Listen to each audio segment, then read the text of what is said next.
Jó reggelt kívánok az ATV minden kedves nézőjének, nagyon nagy szeretettel és tisztelettel köszöntöm őket ebben a reggeli műsorban, ahol a Szentírásról beszélünk, közösen gondolkozunk önökkel. Én az elmúlt héten már elkezdtem és be is jelentettem, hogy ezekben a hetekben, amikor én sorra kerülök ebben a műsorban, mindig a 10 parancsolatról szeretnék beszélni, és sorozatban szeretném áttekinteni a 10 parancsolat minden parancsát önökkel közösen.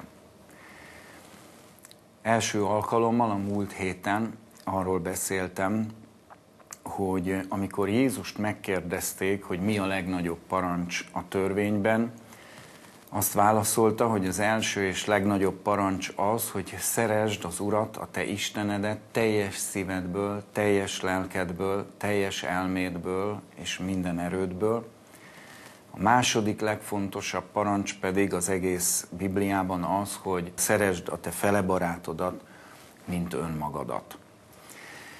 És ezt a jézusi beszédet tulajdonképpen egy előszónak is tekinthetjük a 10 parancsolathoz. A 10 parancsolat ugyanis 2 kőtáblán adatott Mózesnek, és feltűnő, hogy az első kőtáblán csupa olyan parancs áll, amely az embernek az Istennel való kapcsolatára vonatkozik, míg a második kőtáblán csupa olyan parancs áll, amely az embernek a másik emberrel való kapcsolatára vonatkozik.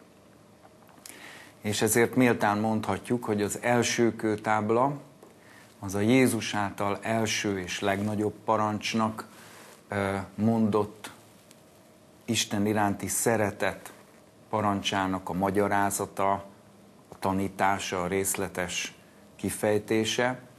A második kőtáblán pedig a Jézus által második legnagyobb parancsnak, az embertárs szeretetének a parancsai vannak részletesebben kifejtve. A Jézus által az egész Biblia 2 legnagyobb és legfontosabb parancsának mondott mindkét parancs így kezdődik, hogy szeresd. Ez pozitív parancs, nem tiltás, hanem felszólítás, vagy ha úgy jobban tetszik, útmutatás, mert a héber tóra szó, amelyet törvénynek szoktak fordítani, elsősorban és pontosan útmutatást jelent.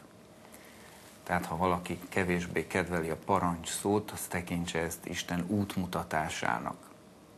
Olyan útmutatásnak azonban, amely a sikeres életnek az alapfeltétele.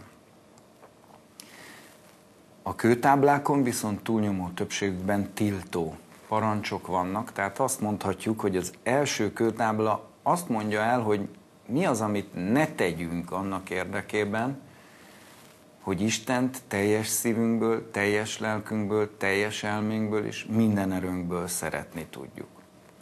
Most megint hadd álljak meg egy pillanatra, ugyanúgy, mint a múlt héten is, és hadd hívjam föl a figyelmet arra, hogy Isten útmutatása az, hogy szeressük őt teljes szívünkből, teljes lelkünkből, teljes elménkből és minden erőnkből, és ha ezzel a mondattal szembenézünk, akkor tulajdonképpen meg kell döbbennünk ezen a kérésen, vagy ezen az útmutatáson, mert ez egy megdöbbentő igény Isten részéről. Eleve az is fölmerül, hogy egyáltalán lehet-e parancsra szeretni, és talán éppen ezért Isten kérésének, vagy Isten útmutatásának jobb ezt nevezni. Másrészt pedig az is fölmerül, hogy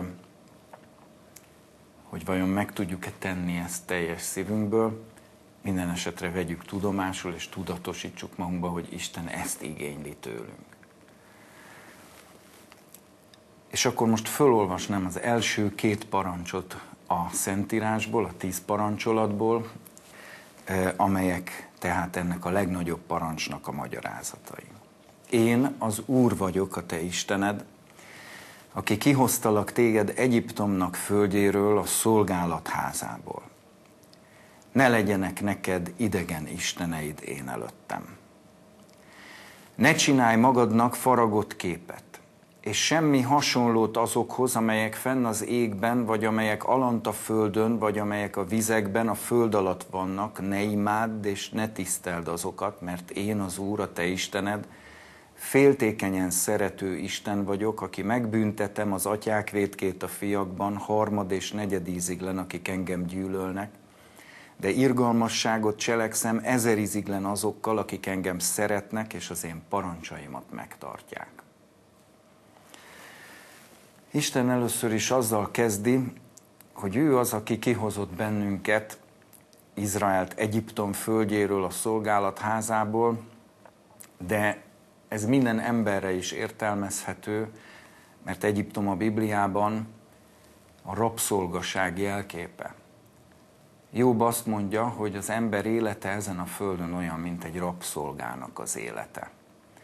Nem csak fizikai, hanem szellemi, spirituális, lelki értelemben is. Az ember a hiába valóságnak, az értelmetlen körforgásnak, az értelmetlenségnek a rabszolgája, és ahogy az ember egyre előrébb jut az életében, egyre inkább tapasztalja azt, hogy nem tudja megvalósítani azokat a célokat, amiket valamikor elképzelt, egyre inkább egy rabszolgai állapotba sodródik, és végül a legtöbb ember felismeri azt, hogy nem tudja megvalósítani a létezésének az értelmét, fel se ismeri, és meg sem tudja valósítani a létezésének az értelmét ezen a földön. A Biblia üzenete erre az, hogy Isten az, aki az embert ki tudja szabadítani a rabszolgaságnak ebből a házából. Először szellemileg, spirituálisan képes Isten fölszabadítani az embert arra, hogy értelmes életet kezdjen el élni, de ez az értelem, az életnek ez az értelme kizárólag Istenben található meg, és az ember önmagát is kizárólag Istenben képes megtalálni. És Isten az, aki megvalósít bennünket, mi nem tudjuk magunkat megvalósítani. Isten azért is igényli, hogy mi szeressük őt teljes szívünkből, teljes lelkünkből, teljes elménkből és minden erőnkből, mert